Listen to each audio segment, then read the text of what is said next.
Your brain is currently getting in your way.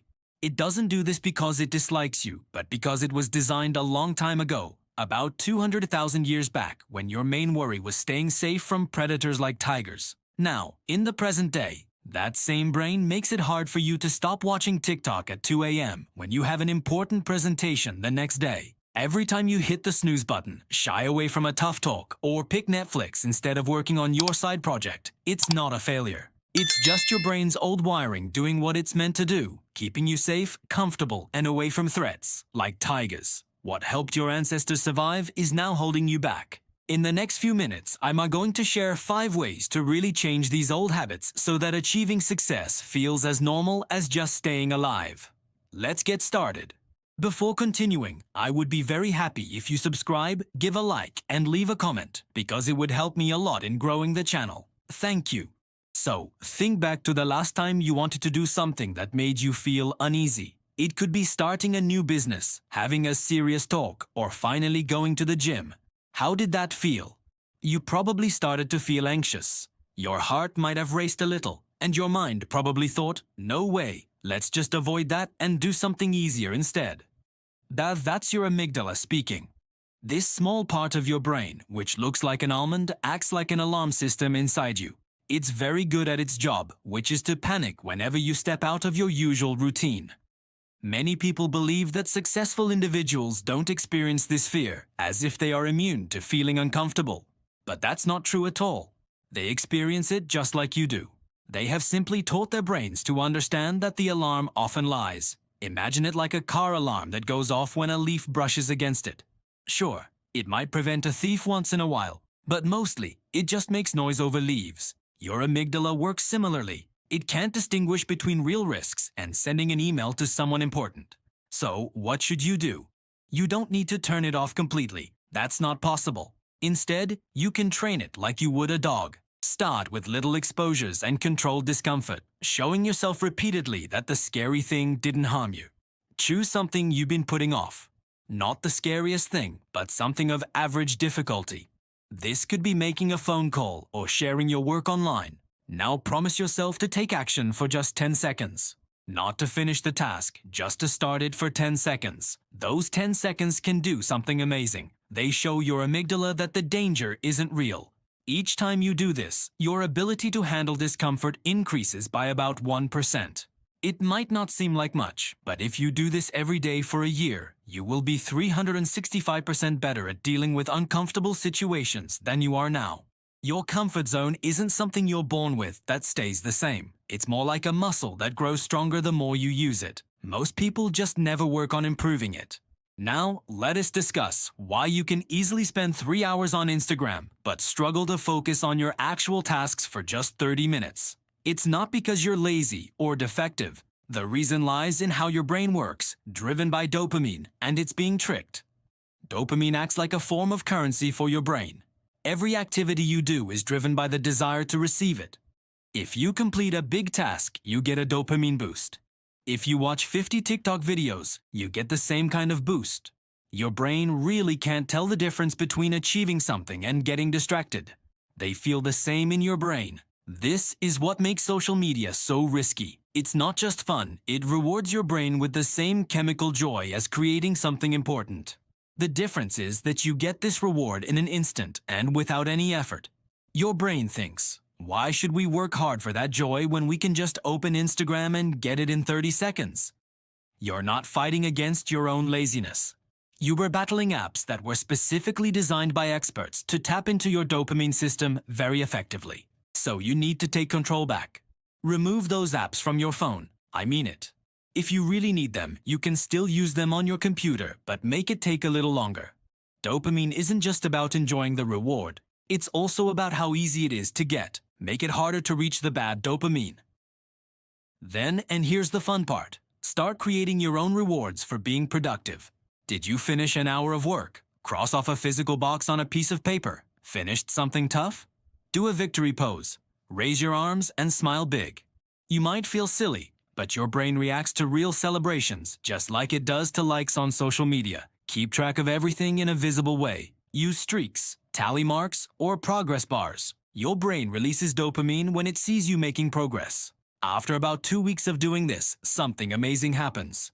Your brain begins to want the productive dopamine more since you've made it easier to get than the distraction dopamine. You haven't suddenly become more disciplined, you've just changed where your brain looks for its reward. My mind at 9 p.m. feels like an overly enthusiastic life coach. Tomorrow, we're getting up at 5 a.m., doing an intense workout, writing in a journal, practicing meditation, and working on that business idea for 3 hours before we start the regular job. But when it's 5 a.m., my brain feels like a totally different person. What if we died? Let's just stay in bed and think about life for a bit. That's why I've stopped relying on my brain to just do the right thing naturally. It doesn't happen. It's not because I'm weak. It's just that brains don't operate that way. This leads to something important that many people overlook. You cannot really change how you act over the long haul without changing who you believe you are. I'm not talking about some spiritual thing. I mean it in a straightforward way. Your brain doesn't simply follow your wishes. It behaves according to your self-image. If you think of yourself as not a morning person, then your brain will sabotage every attempt to wake up early. If you see yourself as bad with money, your brain will come up with clever ways to keep you poor. Your self-identity is in control, but you can't just decide to have a different identity starting tomorrow. That's not how it functions. Your brain changes how you see yourself based on what it observes. Every action you take counts as a vote for the person you are becoming.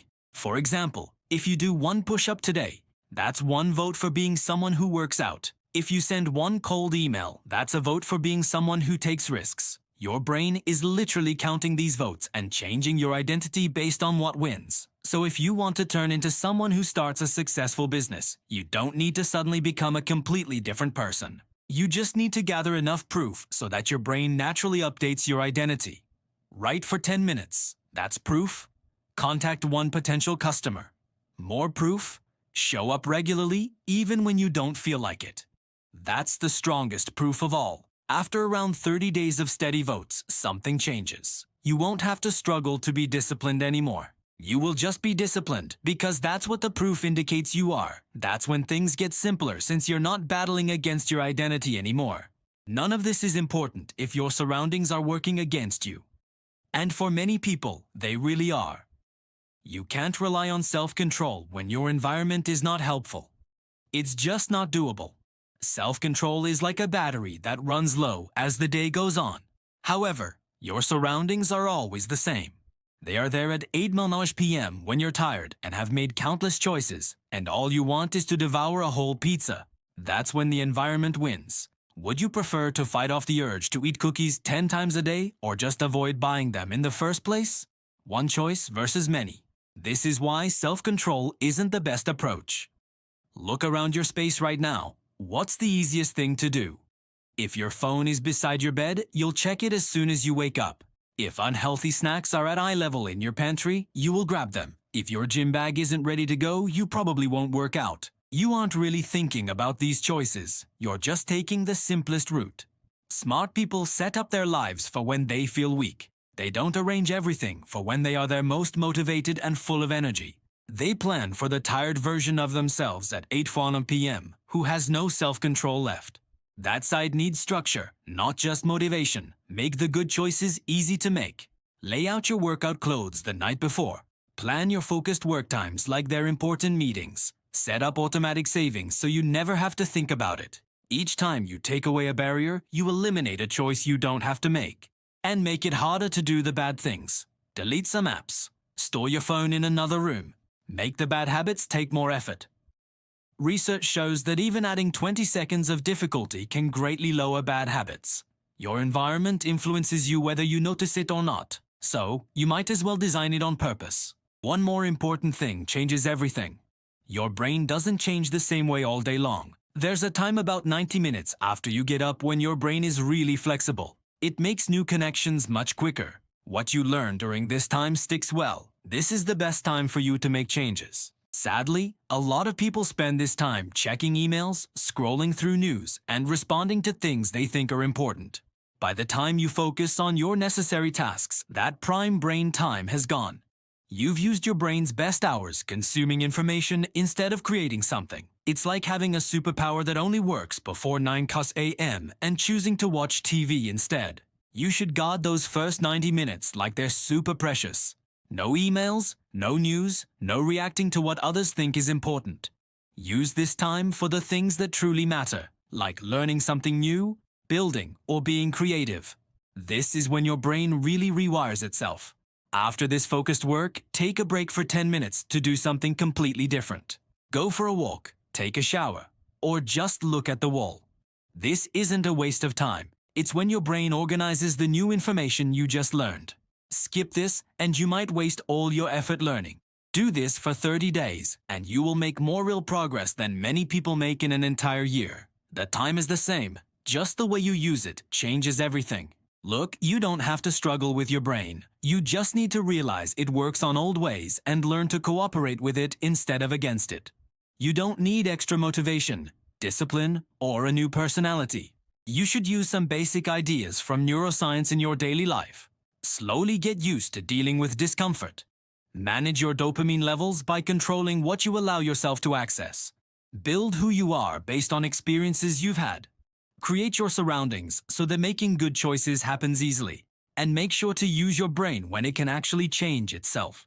Many people won't do any of this. They will keep waiting for the day when they feel really motivated. They will wonder why some folks seem to succeed without much effort. But if you try even one of these ideas, you'll see a change. What used to seem really hard will start to feel normal. The person you want to be will begin to feel like who you are already. Your brain will switch from being a problem to being a helpful ally. Choose just one of these ideas. Focus on it for a week. Don't try to change everything about your life overnight. That's how people give up. If this information was useful, subscribe, because I explain how your brain works every week. No extra stuff, just practical neuroscience. Leave a comment and let me know which idea you're putting into practice. I read everything you write. Your brain is not broken. It just needs a software update. It's time to make that change. Thank you for watching.